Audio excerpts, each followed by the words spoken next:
যে মানবাধিকার কমিশন রয়েছে পরোক্ষভাবে সেই কমিশনকে আমরা হলুদ কার্ড দেখিয়েছিলাম। আজকের এই সমাবেশ থেকে আমরা সেই কমিশনকে লাল কার্ড দেখাচ্ছি এবং তার প্রতিবাদ জানাচ্ছি যেন এই কমিশনকে অতি দ্রুত বাতিল করতে হয়।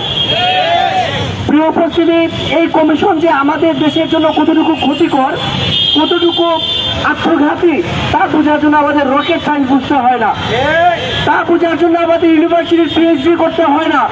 একজন সাধারণ রিক্সা চালক থেকে শুরু করে, একজন দিনমজুর থেকে শুরু করে একজন সাধারণ মানুষ এই বুঝে জাতিসংঘের মানবাধিকার কমিশন আমাদের জন্য কতটুকু ক্ষতিকর। প্রিয় উপস্থিতি, আজকে এই সমাবেশ থেকে আমি দেশের জনগণের প্রতি আহ্বান করব, আপনারা সবাই আওয়াজ তুলুন। আপনাদের আওয়াজ যেরকম স্বৈরাচারকে প্রতিহত করেছে, আপনাদের আওয়াজ যেরকম এই বাংলাদেশকে সুষ্ঠু সুন্দর পরিবেশ দিয়েছে, আবারও আপনাদের আওয়াজ এই জাতিসংঘের মানবাধিকার কমিশনকে ফিরে যেতে বাধ্য করবে। আজকে এই সমাবেশ থেকে আমি বলতে চাই, ওই সকল রাজনৈতিক দলদের প্রতি আহ্বান জানাই যারা মানবাধিকার কমিশনের সেই কার্যালয়ে গিয়ে অনুষ্ঠানে অংশগ্রহণ করেছেন, আপনাদের প্রতি আমার সদয় নিবেদন, সহজ বাক্যে বলতে চাই, যদি আমরা এই স্বাধীন বাংলাদেশ না পাই, যদি আমাদের দেশের সার্বভৌমত্ব না থাকে, তাহলে আপনারা রাজনীতি করবেন কোথায়? আপনারা রাজনীতি করবেন কোথায়? আজকে আপনাদের উচিত ছিল এই কমিশনের দুর্বল দিকগুলো, এই কমিশনের দিকগুলো তুলে ধরে তাদের কমিশনকে বাতিল করার আওয়াজ তোলা। তা না করে আপনারা সেখানে সমাবেশ করছেন, মিটিং করছেন, আমরা তার তীব্র প্রতিবাদ জানাই। প্রিয় উপস্থিতি, আজকে এই সমাবেশ থেকে আমাদের 3 দফা দাবি দেওয়া হয়েছে এবং আমরা সরকারের প্রতি বিনয় অনুরোধ জানাই, আমাদেরকে আরো কঠোর হতে বাধ্য করবেন না, আমাদেরকে আরো কঠোর হতে বাধ্য করবেন না। আমাদের দাবি মেনে নেন, এই জাতিসংঘের কমিশনকে অতি সত্বর তাদের কার্যালয়ে বাতিল করুন। এই বলে আমার কথা শেষ করছি। আসসালামু আলাইকুম। প্রিয় উপস্থিতি, আপনারা জানেন যে আমরা জাতিসংঘের মানবাধিকার কমিশনের বিরুদ্ধে এখানে দাঁড়িয়েছি। তার মানে কি আমরা মানবাধিকারের বিরুদ্ধে? আমরা কখনোই মানবাধিকারের বিরুদ্ধে না। আমরা চাই আমাদের দেশে মানবাধিকার নিশ্চিত হবে আমাদের নিজস্ব প্রেক্ষাপটে। আমাদের দেশে একটা সুষ্ঠু সংবিধান রয়েছে। জুলাই গণ অভ্যুত্থানের পরে আমাদের দেশের সর্বমহল এই সংবিধানকে আবার পুনর্গঠিত করে কিংবা সংস্কার করে বাংলাদেশের মানুষের সমস্ত ধরনের অধিকার নিশ্চিত করে যাচ্ছে। তাহলে কেন আমরা বিদেশি একটি সংস্থাকে আমাদের দেশে অনুপ্রবেশ করিয়ে আমাদের মানবাধিকার রক্ষা করতে যাব? আমাদের এই প্রতিবাদী সমাবেশে এই পর্যায়ে আমি বক্তব্য রাখার জন্য অনুরোধ করছি ঢাকা বিশ্ববিদ্যালয়ের শিক্ষার্থী জামাল উদ্দিন মোহাম্মদ খালিদকে। বিসমিল্লাহির রহমানির রহিম। আহমাদুহু সাল্লি আলা রাসূলিহিল কারীম। জাতিসংঘ মানবাধিকার কার্যালয়ের কার্যক্রম শুরু হয়ে গিয়েছে। আমাদের শিক্ষার্থী সহ সারা দেশ থেকে আমাদের উদ্বিগ্ন জনতার পক্ষ থেকে প্রতিবাদ জানানোর পরেও অনুমোদন হয়ে গিয়েছে, অলরেডি কার্যক্রম শুরু করে দিয়েছে। আমি আপনাদেরকে একটা ঘটনার দিকে, গতকাল পত্রিকায় একটা নিউজ এসেছে, মায়ানমারে দুর্লভ খনিজ সম্পদের খোঁজ পাওয়া গিয়েছে এবং সেটার উপর নিয়ন্ত্রণ নিতে চায় আমেরিকা। আপনারা দেখেছেন কিনা? আবার সাথে লেখা আছে প্রয়োজনে তারা আরাকান আর্মির সাথেও সম্পর্ক গড়ে তুলতে চায়। এখন আরাকান আর্মি কারা? একে তো কিছুদিন আগে যে করিডোর দেওয়ার কথা ছিল, সেই করিডোর যে দেওয়ার কথা, সেই করিডোর দিয়ে যাদেরকে সহায়তা করছে তারা কিন্তু এই রোহিঙ্গারা না, তারা কিন্তু আরাকান আর্মি। আপনারা জানেন কিনা? আরাকান আর্মিরা চরমভাবে রোহিঙ্গা বিদ্বেষী। তাহলে ইউনূস সরকার যে আমাদেরকে স্বপ্ন দেখিয়েছিলেন যে আগামী ঈদের আগে রোহিঙ্গাদেরকে তাদের দেশে পাঠানো হবে, সেটা কি দেশে পাঠানো হবে নাকি আরাকান আর্মির হাতে তুলে দেওয়া হবে? আপনাদের যদি কোনো চুক্তি করা লাগে, আপনাদের যদি মানবাধিকার নিয়ে খুব কাজই করা লাগে, তাহলে আপনারা কার জন্য কাজ করবেন? আরাকান আর্মির জন্য না রোহিঙ্গাদের জন্য? রোহিঙ্গারা আছে কোথায়? বাংলাদেশে। আপনি যদি তাদেরকে করিডোর কাউকে হেল্প করতে চান, টাকা পয়সা দিয়ে দেন, খাবার দিয়ে দেন বা অস্ত্র দিয়ে করতে চান, কাদেরকে করতে হবে সেটা? রোহিঙ্গাদেরকে।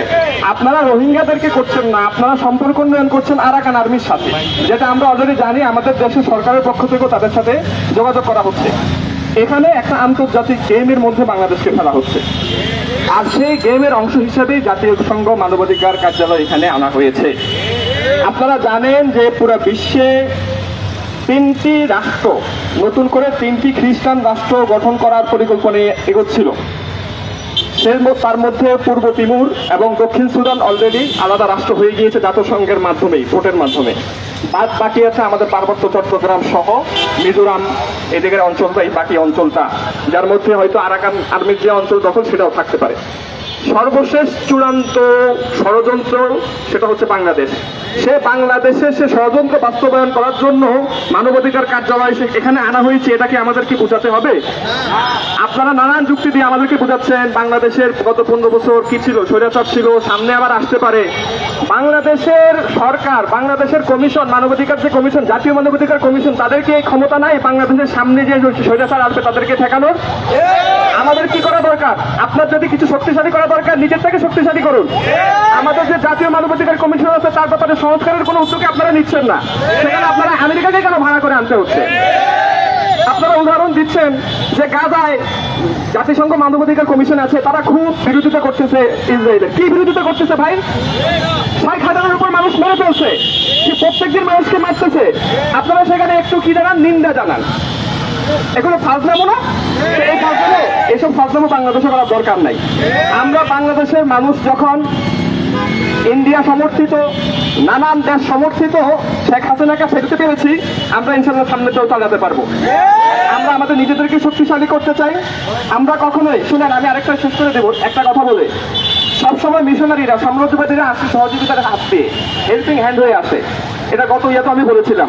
তারা ঢুকে হচ্ছে হেল্প করার জন্য, কিন্তু হেল্প করার নামে তারা কি করে? তারা আপনার আফ্রিকান অঞ্চলের দিকে তাকান, আফ্রিকান অঞ্চলের দিকে তাকান।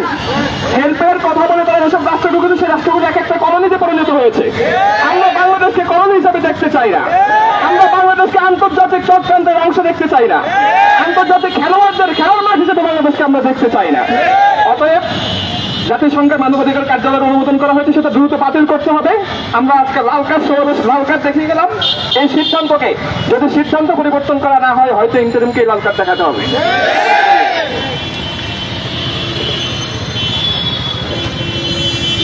উপস্থিতি, আমরা আমাদের এই প্রতিবাদী সমাবেশে এই পর্যায়ে বক্তব্য রাখার জন্য অনুরোধ করছি আমাদের ঢাকা বিশ্ববিদ্যালয়ের শিক্ষার্থী মোহাম্মদ জিয়াউল ভাইকে। আসসালামু আলাইকুম। প্রিয় সাংবাদিক ভাইয়েরা এবং উপস্থিত শিক্ষার্থীবৃন্দ, আপনারা দেখতে পাচ্ছেন আজকে আমাদের এই লাল কার্ড সমাবেশ কেন।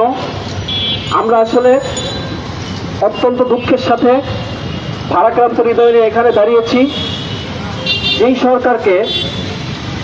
সরকারকে অত্যন্ত রক্তাক্ত একটা জুলাই গণঅভ্যুত্থানের মাধ্যমে বসানো হয়েছিল, সেই সরকার দেশের সংখ্যাগরিষ্ঠ মানুষের প্রতিবাদ এবং সংখ্যাগরিষ্ঠ মানুষের আপত্তিকে সম্পূর্ণ উপেক্ষা করে জাতিসংঘের মানবাধিকার কার্যালয়কে বাংলাদেশে অফিস করার অনুমতি দিয়েছে।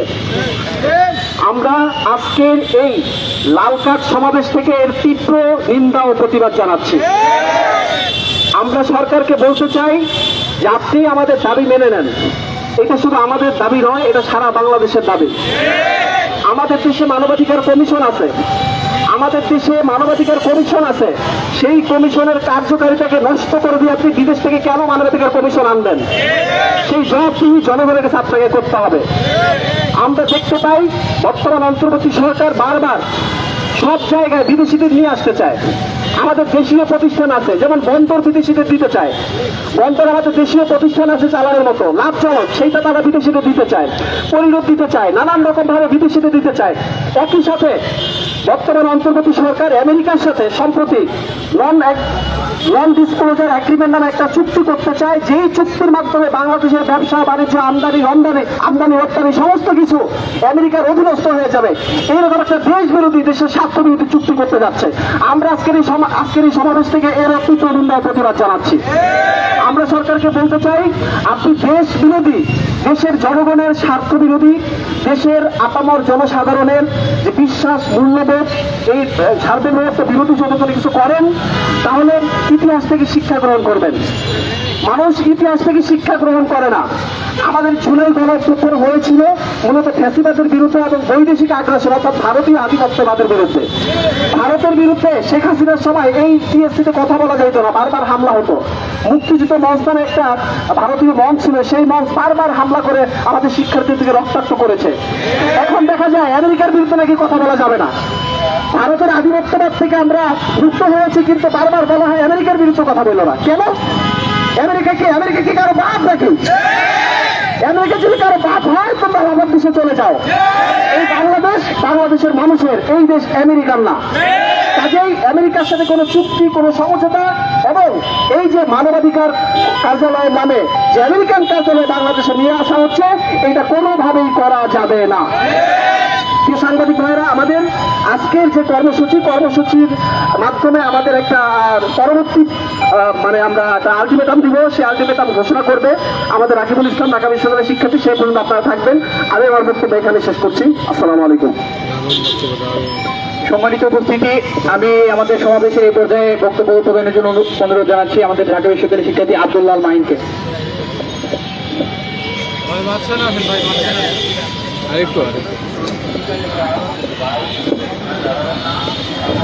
আমরা ঢাকা বিশ্ববিদ্যালয়ের শিক্ষার্থীরা আজকে উপস্থিত হয়েছি মানবাধিকার কমিশনের সাথে যে চুক্তি হয়েছে সেটিকে লাল কার্ড দেখাতে।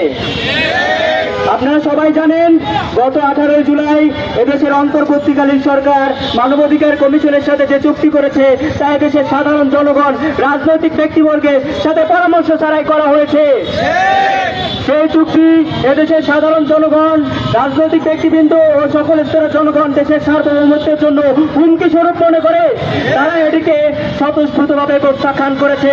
তাই আমরা অন্তর্বর্তীকালীন সরকারকে জানতে চাই তারা কাদের সাথে এই চুক্তি এখনো বাতিল করছে না, সেই জবাব আমাদের দিতে হবে। আপনারা সবাই জানেন পার্বত্য চট্টগ্রাম অঞ্চলে আমাদের একটি সমস্যার জায়গা রয়েছে। এখানে বিভিন্ন বিচ্ছিন্নতাবাদী গোষ্ঠী তাদের কার্যক্রম চালাচ্ছে। এটি আমাদের দেশের জন্য, সার্বভৌমত্বের জন্য একটি হুমকি। এছাড়া আপনারা জানেন ফিলিস্তিনে হাজার হাজার মুসলিম মানুষ প্রতিদিন মারা যাচ্ছে। সেখানে মানবাধিকার কমিশনকে আমরা দেখেছি নীরব ভূমিকা পালন করতে। তারা বিভিন্ন দেশে মানবাধিকারের নামে, গণতন্ত্র প্রতিষ্ঠার নামে দুটো দেশের অভ্যন্তরীণ বিষয় হস্তক্ষেপ করে দেশকে অস্থিতিশীল করার প্রচেষ্টা চালায়। তাই অন্তর্বর্তীকালীন সরকারকে আমরা আলটিমেটাম দিতে চাই, অবিলম্বে এই দেশের স্বার্থ বিরোধী সার্বভৌমত্বের হুমকি স্বরূপ যে চুক্তি করা হয়েছে সেটি বাতিল করতে হবে এবং অবশ্যই বাতিল করতে হবে। এরপরে আমাদের পরবর্তীতে কর্মসূচি ঘোষণা করবে তার কাছে আমরা অনুরোধ করছি। সম্মানিত উপস্থিতি ও দেশপ্রেমিক ভাইরা, বাংলাদেশ চায় মর্যাদা, বাংলাদেশ চায় আত্মনির্ভরতা, যা আমরা ইতিহাসের প্রত্যেকটি ধাপে ধাপে দেখেছি। আমরা দেখেছি 1952 সালে, আমরা দেখেছি 1954 সালে, আমরা 1962 সালে শিক্ষা আন্দোলনে দেখেছি, আমরা 1966 সালে দেখেছি, 70 নির্বাচনে দেখেছি, 69 গণ অভ্যুত্থানে দেখেছি, 71 সালে রক্তক্ষয়ী মুক্তিযুদ্ধে দেখেছি, 90 গণ অভ্যুত্থানে দেখেছি, সর্বশেষ আমরা 2024 জুলাই অভ্যুত্থানে দেখেছি। যে জাতি বারবার রক্ত দিয়ে তাদের স্বাধীনতা, তাদের সার্বভৌমত্ব এবং তাদের অধিকার রক্ষা করতে চায়, এমন একটি জাতিকে মানবাধিকার রক্ষা করার জন্য কখনোই অনুপ্রবেশকারী, আগ্রাসনবাদী একটা সংস্থাকে আমরা আমাদের এই দেশে কোনোভাবেই ঠাঁই দিতে পারি না। এ পর্যায়ে আমরা আমাদের প্রতিবাদী সমাবেশের মূল পর্বে চলে এসেছি। এবার আমাদের যে দাবিগুলো ইন্টারিম গভর্নমেন্টের কাছে, এই দাবিগুলো পেশ করবে এবং দাবিগুলো পেশ করার পরে আমরা সম্মিলিতভাবে লাল কার্ড প্রদর্শন করে জাতিসংঘের মানবাধিকার কমিশনকে প্রত্যাখ্যান করার জন্য আমাদের সরকারকে অনুরোধ জানাবো। এবারে আমি আমাদের আজকের দাবিগুলো এবং আজকে আমাদের যে প্রেস রিলিজ এটা তুলে ধরার জন্য আহ্বান জানাচ্ছি ঢাকা বিশ্ববিদ্যালয়ের শিক্ষার্থী রাকিবুল ইসলামকে। ধন্যবাদ প্রিয় উপস্থিতি এবং ধন্যবাদ প্রিয় সাংবাদিক বন্ধুগণ। কেউ মরে বিল সেচে, কেউ খায় কই। এদেশের দীর্ঘ 16 বছরের ফ্যাসিবাদ বিরোধী আগ্রাসনের বিরুদ্ধে লড়াই করে এদেশের ছাত্র শ্রমিক জনতা নিজের বুকের তাজা রক্ত দিয়ে বাংলাদেশকে আগ্রাসন বিরোধী এবং নতুন স্বাধীনতার একটি বাংলাদেশ উপহার দিয়েছে। বিল সেচেছে দেশের জনতা, বিল সেচেছে দেশের শ্রমিক, বিল সেচেছে দেশের মানুষ, কিন্তু বিদেশ থেকে উড়ে এসে কই খাওয়া শুরু করেছে ইউনূস। আমরা বলে দিচ্ছি, কেউ বিল সেচে মরবে আর কেউ বিদেশ থেকে এসে কই খাবে, এটা সামনে হতে দেওয়া হবে না বন্ধুগণ। আমরা বর্তমান সরকারকে বলে দিচ্ছি, আপনি একটি পার্ট টাইম গভর্নমেন্ট, একটা পার্ট টাইম গভর্নমেন্ট হয়ে ফুল টাইম অ্যাটিটিউড দেখাবেন না। আপনাদেরকে প্রয়োজনীয় সংস্কারের জন্য দায়িত্ব দেওয়া হয়েছে। বাংলাদেশের সার্বভৌমত্ব স্বাধীনতাকে হুমকির মুখে ঠেলে দেওয়ার জন্য ক্ষমতায় বসানো হয় না। প্রিয় বন্ধুগণ, জাতিসংঘের মানবাধিকার সংস্থা শুনতে খুব মজা লাগে, মিষ্টি মিষ্টি কথা বলে, মানুষের অধিকারের কথা বলে। প্রিয় বন্ধুগণ, আমাদের পার্শ্ববর্তী দেশ ভারতে যখন জাতিগত নিধনের নামে মুসলিম নিধন করা হয়, সেখানে জাতিসংঘের মানবাধিকার কোথায় থাকে? কাশ্মীরের মুসলমানদেরকে দুনিয়ার মধ্যে যাকে বলা হয় হেভেন অফ দ্য আর্থ, তাকে হেল অফ দ্য আর্থ বানিয়ে রাখা হয়েছে। সেই দুনিয়ার চার নাম খ্যাত কাশ্মীরের মানবাধিকার সংস্থা কোথায়? যেখানে প্রতি একজন নাগরিকের জন্য 8 জন ভারতীয় সৈনিক, সেখানে মানবাধিকার সংস্থা যাইতে পারে না। আমরা যখন দেখি আমাদের পার্শ্ববর্তী দেশ বার্মায়, মায়ানমারে কিভাবে রোহিঙ্গাদেরকে মেরে কেটে নদীতে ভাসিয়ে দেওয়া হয়েছে, ধর্ষণ করা হয়েছে, তখন আপনাদের মানবাধিকার কোথায় ছিল? প্রিয় বন্ধুগণ, জানে না যে মদ খাইলে কিছু উপকার আছে, সিগারেট খাইলেও কিছু উপকার আছে। মদ খাইলে টেনশন মুক্ত হয়, কিন্তু কলিজা নষ্ট হয়ে যায়, চরিত্র নষ্ট হয়ে যায়। সিগারেট খাইলে দুশ্চিন্তা কমে, কিন্তু লিভার লাঞ্চ নষ্ট হয়ে যায়। মানবাধিকার সংস্থা আমাদেরকে বলবে তোমাদের অধিকারের জন্য আমরা কথা বলবো। মিষ্টি মিষ্টি কথা শুনতে ভালো লাগলেও এই মানবাধিকার আমাদের মূল্যবোধকে ধ্বংস করার জন্য দেশে এসেছে। মানবাধিকার সংস্থার অফিসে যদি আপনারা যান, সেখানে দেখবেন তারা বলেছে আমার office works to protect the human rights of LGBTQ people. এটা LGBTQ পিপলের অধিকার তারা রক্ষা করতে চায়। LGBTQ এটা কি মানুষের অধিকার হইতে পারে? এটা একটা ক্রিমিনাল অ্যাক্টিভিটি। আপনি একটা ক্রিমিনালকে বলছেন তোমার অধিকার রক্ষা করতে চাই। আপনি মানবতার দুশ্মন, আপনি মানুষের দুশ্মন, সব পৃথিবীর দুশ্মন। আচ্ছা বলেন তো ভাই, কমন সেন্স দিয়ে বলেন, যদি পৃথিবীতে LGBTQ এর অধিকার রক্ষা হয়, পৃথিবী থাকবে? হ্যাঁ ভাই, প্রোডাক্টিভিটি যদি না থাকে, জনগণ যদি জন্ম না নিতে পারে, পৃথিবী ধ্বংস হয়ে যাবে। আপনারা মানবাধিকারের নামে পৃথিবী ধ্বংসের মিশনে নেমেছেন। আপনারা বলতে পারেন যাদের মধ্যে বিকৃতি চিন্তা, বিকৃতি যৌন চাহিদা আছে, তাদের চিকিৎসা সেবা আমরা দিব, আমরা আপনাদের ওয়েলকাম করতাম। আপনারা দেখলাম গতকাল বললেন ইরানে যারা ড্রাগস এবং বিভিন্ন রকমের ক্ষতিকর অ্যাক্টিভিটিসের সাথে জড়িত আছে, তাদের মৃত্যুদণ্ড কার্যকর করা হয়। ভাই, ক্যাপিটাল বা পানিশমেন্ট কখন দেওয়া হয়? একটা দেশের স্থিতিশীলতা রক্ষা করার জন্য। অনেক রকমের পাপ আছে, কিছু পাপ আছে ব্যক্তিগত, কিন্তু কিছু পাপ আছে সমাজকে ধ্বংস করে। ড্রাগ একটি সমাজকে ধ্বংস করে। সেই ড্রাগের বিরুদ্ধে ইরান কঠোর পানিশমেন্ট নেওয়ার কারণে মানবাধিকার সংস্থা বলছে উই আর কনসার্ন। আপনারা মানুষকে এভাবে হত্যা করতে পারেন না। আপনারা পুরো জাতিকে নিধন করছেন, পুরো দেশকে ধ্বংস করছেন। তখন আপনাদের মানবতা থাকে না। যখন জাতির মধ্যে শৃঙ্খলা কায়েম করতে হয়, যখন জাতিকে সুশৃঙ্খলভাবে নেতৃত্ব দিতে হয়, তখন আপনারা মানবাধিকার নিয়ে আসেন। আপনারা আসলে জাতিসংঘ কি জানেন? অনেকে বলে জাতিসংঘ হচ্ছে একটা নখদন্তহীন বাঘ। ভাই, যার নখ নাই, দাঁত নাই, ওই বাঘের আসলে কোনো ক্ষমতাই নাই। একটা পাখিও শিকার করতে পারে না, একটা ব্যাঙও শিকার করতে পারে না। আমি বলি কি, জাতিসংঘ হচ্ছে মেছে বাঘ। জাতিসংঘ মেথুবাঘ, শিয়াল, হরিণ এগুলো শিকার করতে পারে না। মেথুবাঘ শিকার করে ব্যাঙ, মাছ শিকার করে। জাতিসংঘ হচ্ছে সেই মেথুবাঘ যারা গরিব ও দুর্বল রাষ্ট্রগুলোকে শিকার করার নিয়মে তাদের মানবাধিকার সংস্থাকে কার্যকর করে। জাতিসংঘের মানবাধিকারকে আমরা ওয়েলকাম করতাম যদি দেখতাম সারা বিশ্বের যেখানে মানবাধিকার লুণ্ঠন হয়েছে, সারা বিশ্বের যেখানে মানবাধিকার ভুলুণ্ঠিত হয়েছে, সেখানে মানুষ দিনে দুপুরে ধর্ষণ করা হয়, হত্যা করা হয়, শিশুদেরকে হত্যা করা হয়, তার বিরুদ্ধে যদি কোনো অ্যাকশন নিতে পারত, আমরা মানবাধিকারকে ওয়েলকাম করতাম। আমরা দেখি গাছায় প্রাণ ভাই কোথাও যদি গুড় ফেলে দেওয়া হয়, দেখেন না তার পাশ থেকে পিঁপড়া কিভাবে কিলবিল করে। আকাশ থেকে খাবার ফেলা হচ্ছে, সেই খাবার নেওয়ার জন্য মানুষ এমন কিলবিল করছে, অমানুষের বাচ্চা সেখানে বোমা মেরে হত্যা করছে।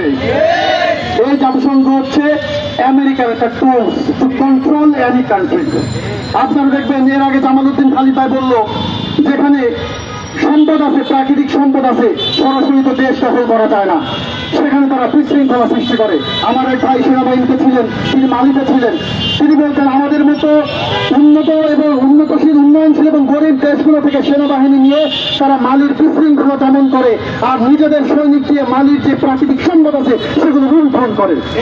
আমরা বর্তমান দেখছি বুর্কিনা ফাসো থেকে কিভাবে ফ্রান্সকে হটিয়ে দেওয়া হয়েছে।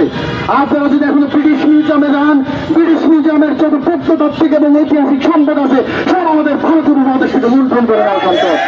পশ্চিমাদের বাহাদুরি বলতে আসলে কিছুই নাই, না আছে গ্যাস, না আছে তেল, না আছে সম্পদ, কিছুই নেই। এরা মানবাধিকারকে ট্রল হিসাবে ব্যবহার করে বিশ্বের উন্নয়নশীল গরিব রাষ্ট্রগুলো থেকে সম্পদ লুণ্ঠনের হাতিয়ার হিসেবে কাজ করে। প্রিয় বন্ধুগণ, এবার আমরা বলতে চাই বর্তমান সরকারকে কিছু কথা। প্রিয় সরকার একটা এনজিওবাদী সরকার গঠন করেছেন, আমরা দেখেছি। আমরা চেয়েছিলাম জাতীয় ঐক্যের সরকার, এটা বিপ্লবী সরকার, কিন্তু আপনারা কোন ইশারায় এনজিওবাদী সরকার গঠন করেছেন, কেন করেছেন তা দিনালোকের ন্যায় আমাদের সামনে স্পষ্ট হয়ে উঠছে।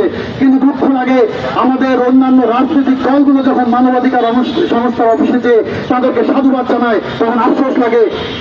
আমি তাদেরকে প্রশ্ন করতে চাই, দীর্ঘ 16 বছরে যখন এদেশে ফাঁসিবাদ থেকে বসেছিল, আপনাদেরকে বাঁচাতে মানবাধিকার থেকে কেউ আসে নাই, আপনাদেরকে বাঁচাতে আমেরিকা থেকে কেউ আসে নাই, আপনাদেরকে বাঁচাতে দেশের রিক্সাওয়ালা, এদেশের ছাত্র জনতা, এদেশের কৃষক, এদেশের গার্মেন্টসের লোকেরাই রাজপথে নেমে রক্ত দিয়েছে। আমেরিকাকে প্রভু মানবেন না, যদি প্রভু মাপতেই হয় এদেশের জনতাকে প্রভু মেনে রাজনীতি করেন। আপনারা যদি পশ্চিমা দেশগুলোতে শ্রদ্ধা দিয়ে রাজনীতি করার খায়েশ থাকে, আর মনে করেন পশ্চিমা বিশ্বগুলো আপনার ক্ষমতার মর্যাদা বসাবে, আপনাকে একজন দাসত্বের মাধ্যমে আপনাকে ক্ষমতায় বসাবে, সেই ক্ষমতা আমরা দেখতে চাই না। প্রিয় বন্ধুগণ, সময় অনেক হয়েছে। এই মুহূর্তে আমরা আমাদের যে দাবিগুলো আছে সেগুলো তুলে ধরব। 3 দফা দাবি। আজকে ঢাকায় মানবাধিকার সংস্থার কার্যালয়কে অফিস দেওয়ার প্রতিবাদে আমরা 3 দফা দাবিতে লাল কার্ড প্রদর্শন কর্মসূচি পালন করছি। প্রথমেই বলে দিচ্ছি, 1 নম্বর দাবি, জাতিসংঘের মানবাধিকার কার্যালয়ের অফিসের যে অনুমোদন দেওয়া হয়েছে তা বাতিল করতে হবে। অন্তর্বর্তী সরকার দেশের 2 নম্বর, অন্তর্বর্তী সরকার দেশের সংখ্যাগরিষ্ঠ মানুষের মূল্যবোধের পক্ষে অবস্থান করবে, অর্থাৎ সরকার এলজিবিটিকিউ সমকামিতা বা প্রতিটাবৃত্তিকে সমর্থন করতে পারবে না। এই বিষয়ে ছাত্র সমাজ ও দেশবাসীকে তাদের নিশ্চিত করতে হবে। 3 নম্বর দাবি, আমেরিকার সাথে নন ডিসক্লোজার এগ্রিমেন্ট, যেটাকে বলা দাসত্বের চুক্তি, সেই নন ডিসক্লোজার এগ্রিমেন্ট নামক অধীনতামূলক চুক্তি বাতিল করতে হবে এবং এই ধরনের কোনো দুঃসাহসিক কোন চুক্তি করার সাহস তারা যেন না করে। এই মুহূর্তে আমরা সম্মিলিতভাবে সবাই ঢাকায় জাতিসংঘের মানবাধিকার কার্যালয়কে লাল কার্ড প্রদর্শনের মাধ্যমে আমাদের জনগণের দাবি, ছাত্র জনতার দাবি আমরা বর্তমান সরকারকে জানিয়ে দিতে চাই। এই মানবাধিকার কমিশন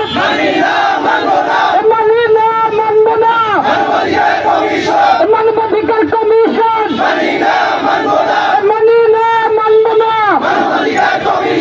সার্বভৌমত্ব নাম কমিশন, কমিশন না সার্বভৌমত্ব, কমিশন না মূল্যবোধ, মূল্যবোধ মানবাধিকার কমিশন মানি না মানব না, মানবাধিকার কমিশন মানি না মানব না।